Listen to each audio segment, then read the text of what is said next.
welcome back to this exploration.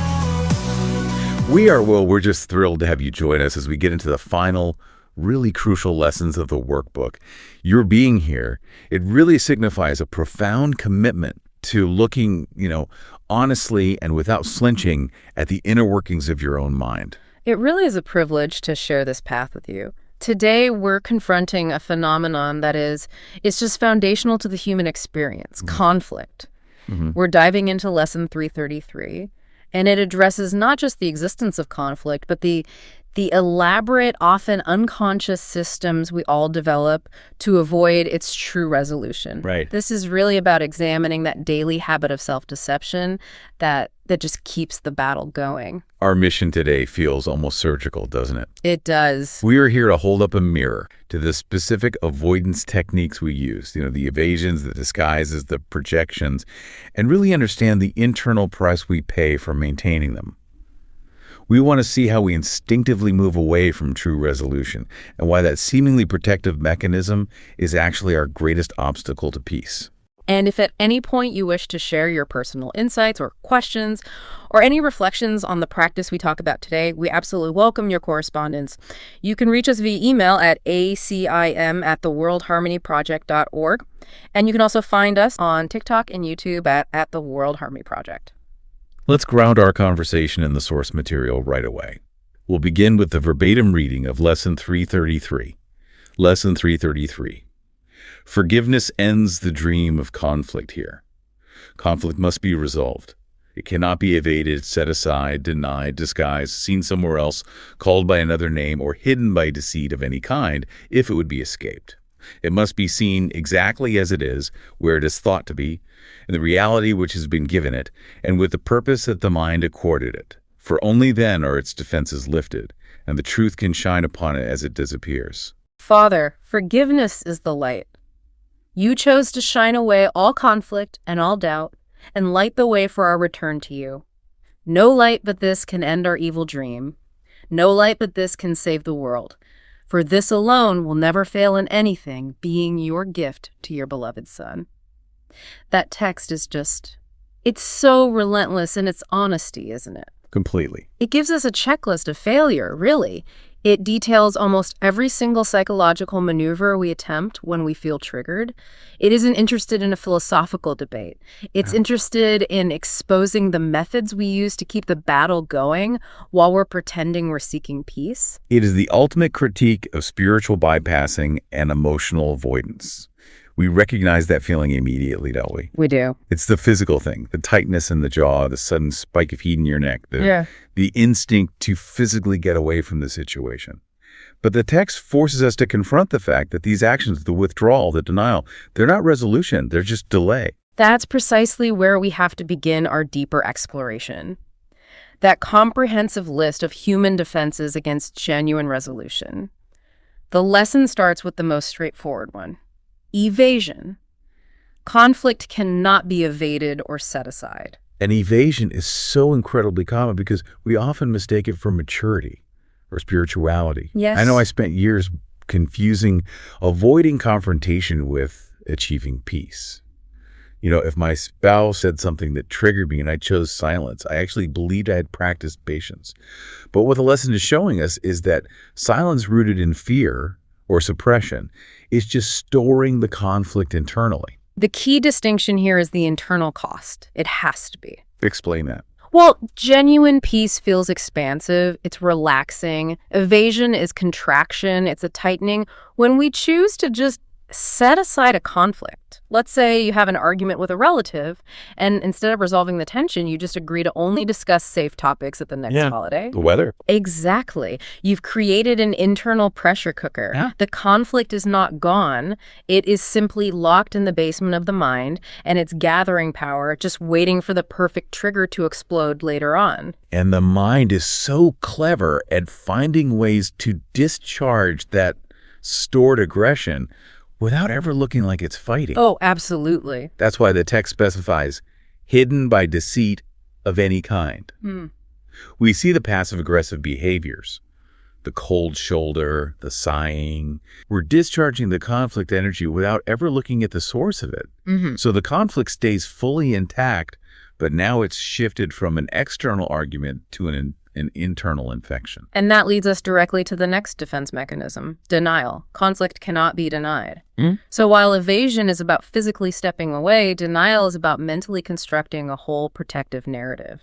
It feels like safety, but it's just cognitive procrastination. Let's use an example. Maybe a professional partnership that has become fundamentally dysfunctional. Instead of facing the reality that the business structures are failing because there's no shared vision anymore, denial kicks in.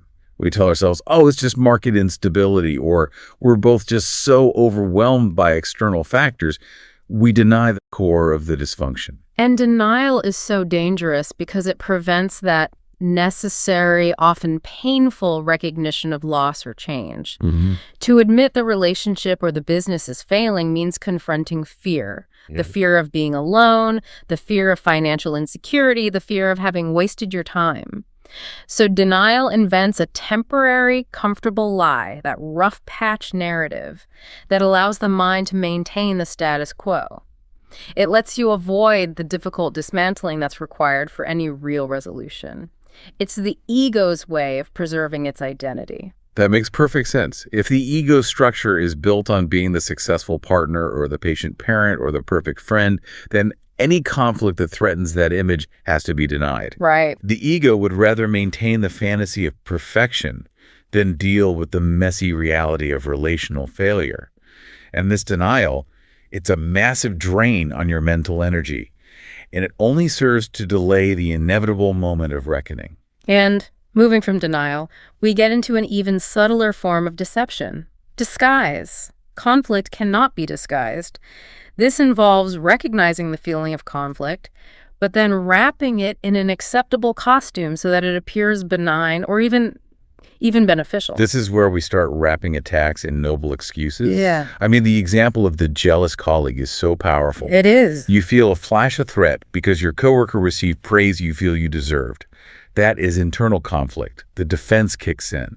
Instead of admitting jealousy, you scrutinize their work and offer a helpful critique. You disguise the attack, your desire to knock them down a peg, as constructive feedback. The mind is highly sophisticated in this kind of camouflage. Think about advice giving. Sometimes advice is genuinely helpful, of course.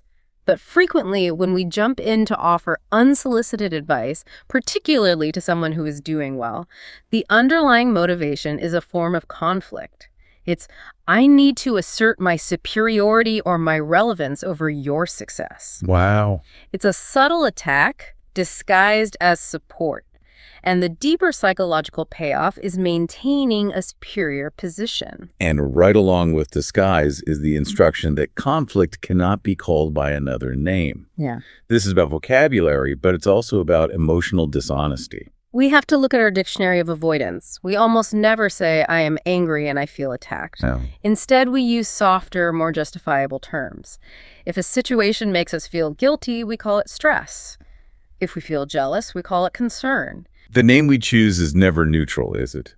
It always serves the purpose of justifying our position as the innocent, wronged party. If I call my anger righteous indignation, I haven't just avoided the conflict. I have elevated myself to a moral high ground. I am no longer having a tantrum.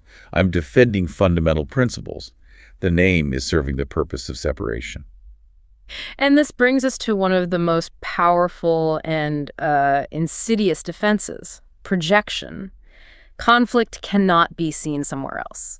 This is the classic displacement mechanism, taking internal self-generated guilt or fear and assigning it to an external target. So if I'm dealing with deep-seated internal anxiety about my own financial irresponsibility, it feels completely intolerable to face that self-accusation. Right. The ego needs to maintain its image of competence. So I look out and I immediately find fault with my partner's spending habits, or I criticize the government's economic policies. I have successfully transferred that feeling of conflict, the internal guilt, onto an external body. I've seen it somewhere else. And projection gives the mind a momentary, enormous feeling of relief. But why? Because the battle is now external. Exactly. It is always safer to fight the monster out there than to look at the self-loathing in here. We project, we maintain a sense of innocence. I'm not the problem, they are, and as long as they're the problem, I don't have to change. We also have to look at how we mistake worry for love. That's such a common form of projection. It is. The lesson demands we strip away the labels. We say, I am worried sick about my child's career path. Is that love? Or is it really judgment of their choices, masked by concern, projecting our own fears of instability onto them? The moment we admit, I am judging their choice because it triggers my fear, the whole energy shifts. The conflict moves from the external, their life, back to the internal, my fear, and the defense mechanism just crumbles. The entire list, evasion, denial, disguise, mislabeling, and projection, it forms this cohesive system that's designed to protect what the mind believes is its identity. So the lesson is essentially demanding radical, uncomfortable honesty about the mind's internal state. That's the prerequisite for any genuine external shift. If we can't stop lying to ourselves about where the conflict actually is, we will never, ever resolve it. This list of evasions, it highlights how much energy we expend simply maintaining the pretense that we're not fighting. This constant effort to manage, to suppress, or displace conflict is just fundamentally tiring. It's the engine of that evil dream that the prayer mentions, a dream that's characterized by just ceaseless effort and resistance. That exhaustion is a really important signal. The minute we feel that energy drain, that is the moment to ask, what conflict am I currently spending energy to not resolve? And that leads us to the most profound insight in the lesson, which moves beyond how we avoid conflict to why we avoid peace. The lesson says conflict must be seen with the purpose that the mind accorded it. That is the core puzzle, isn't it? If everyone claims to desire peace, why do we hold on to conflict so fiercely? The evasions show we're trying to manage the discomfort of it, but we're demonstrably not trying to end it. We're trying to preserve its payoff. We have to unpack the phrase, the reality which has been given it. Conflict, in the moment it's experienced, is given reality by the mind through the immediate internal benefit it provides. And that benefit is always, always centered around one core concept: separation. Okay, let's ground this in a really relatable minor infraction. You're driving, someone cuts you off aggressively, and you feel that rush of visceral hot anger. Yes. In that exact moment, the mind has created a very specific reality for the conflict. And that reality is, I am the responsible, cautious, good driver, and that person is an irresponsible menace. And the internal spike of satisfaction you get from that judgment. That is the reality you gave the conflict. You get to be right. You get to feel morally superior. You solidify your identity as the wronged victim, and you establish a firm line of separation between your goodness and their badness. And that feeling of superiority and righteousness, that is the purpose. That's it. The mind values the feeling of being right, of being separate, distinct, and morally justified, more than it values the quiet, undifferentiated state of peace. Peace offers no identity. It offers unity. Yeah. Conflict, on the other hand, offers the strong, loud identity of the injured party. This is the operational definition of the ego structure we have so painstakingly built up. That structure relies entirely on separation. If I am united with that driver, I can't feel superior to them. If I am united with the colleague I critiqued, I can't judge their success. Conflict is the glue that holds the individualized self together because it requires an other to be wrong. And we have to admit this internal desire for conflict. It's profoundly challenging because we've internalized this belief that good people seek peace. Right. So admitting that a part of my mind wants to be angry, wants to be the victim, wants to be unfairly treated, that fundamentally challenges our cherished self-image. It feels humiliating, but it's the necessary prerequisite for the defenses to drop. And if that underlying dynamic, the need to justify separation, the internal belief that I'm unfairly treated, if that's not addressed, the conflict just changes costumes. Right. You leave the toxic job, but because the internal need to feel victimized is still active, you find a new toxic boss at the next company.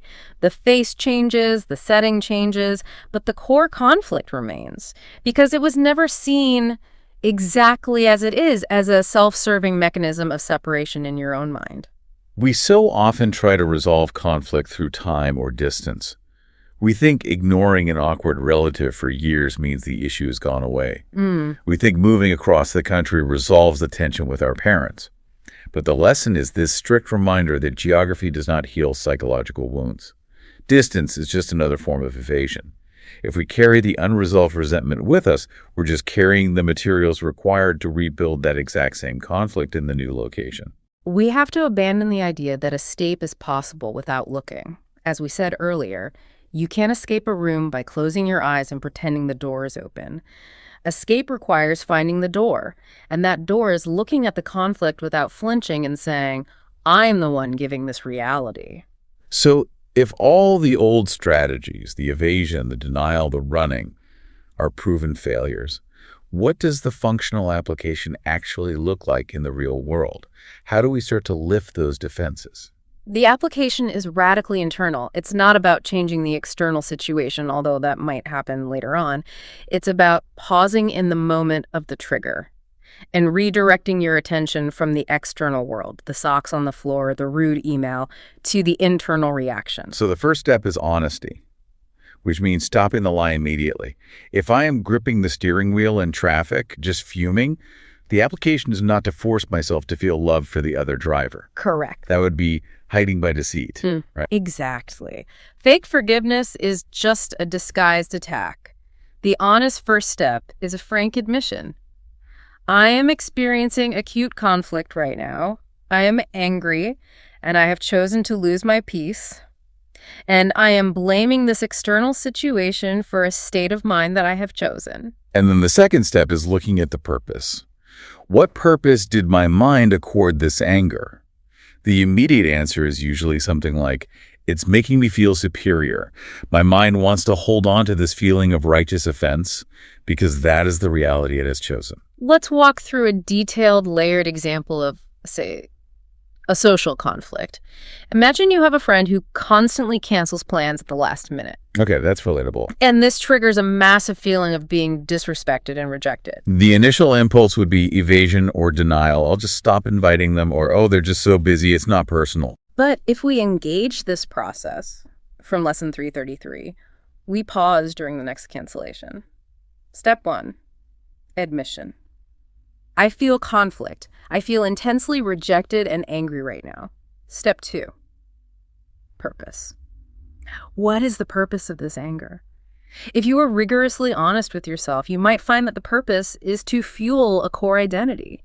I am the perpetually abandoned friend. Wow. And this identity is precious to the ego because it justifies self-pity and it excuses you from the risk of forming deeper connections. So the moment you realize that the anger is serving the purpose of maintaining your identity as the victim, and that identity is more valued than the peace of acceptance, that's the moment of lifting the defense. You see the conflict exactly as it is. It's an internal attachment to a role. And once that purpose is exposed and revoked, once you say, I no longer value the identity of the abandoned friend, the friend's cancellation is no longer a personal assault on your worth. It's just information about their scheduling habits. The truth can shine upon it. The conflict was never about their behavior. It was about your attachment to a narrative.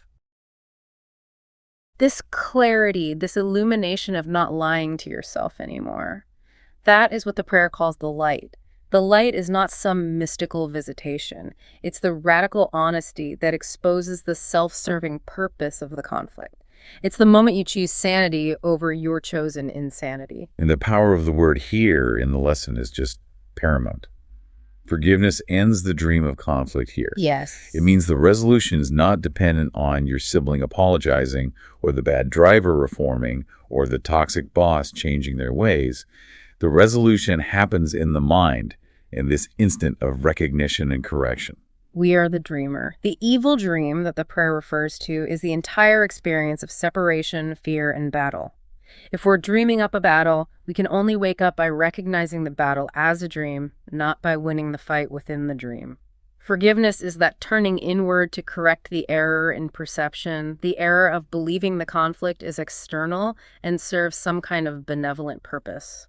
This practice also applies to conflict with inanimate objects or even technology, which is a common daily experience of frustration for so many people. It is. You think about struggling with a piece of software that just won't cooperate.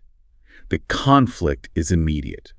Frustration, anger, maybe a few choice words. And conflict is clearly not with the software itself. The software is neutral. The conflict is the mind's resistance to what is. And the resistance takes the form of righteous anger. This should not be this difficult. I am smarter than this technology. The conflict is serving the purpose of maintaining a sense of cognitive control and intellectual superiority. And what happens when we refuse to look at that purpose? We start disguising the conflict. We vent to a coworker about the software developer's incompetence, calling it a necessary ventilation of stress, but we're really just projecting our internal conflict, our own lack of patience onto those invisible engineers. We're using the conflict to feel superior to others. The moment of resolution, the light, comes when you pause and you realize, my mind is desperately trying to be angry because it does not want to accept the simple fact that this task requires 5 minutes of patience and slow reading of instructions. I value the feeling of being right and indignant over the simplicity of acceptance. When the purpose is exposed, the emotional intensity just drops, and you can calmly follow the steps. The conflict disappears here. This practice is fundamentally one of gentleness, but it requires ferocity in one specific area. Telling the truth to yourself. Yes. We have to stop using anger and conflict as heavy armor to protect these fragile self-concepts. The moment we acknowledge, I am choosing this anger because it justifies my feeling of being unfairly treated, we're laying down that heavy armor. And we have to recognize the profound difference between this type of resolution and just simple mood management. We're not aiming to suppress the feeling. We are aiming to expose the idea that created the feeling. The instruction that forgiveness is the light that will never fail in anything is a guarantee.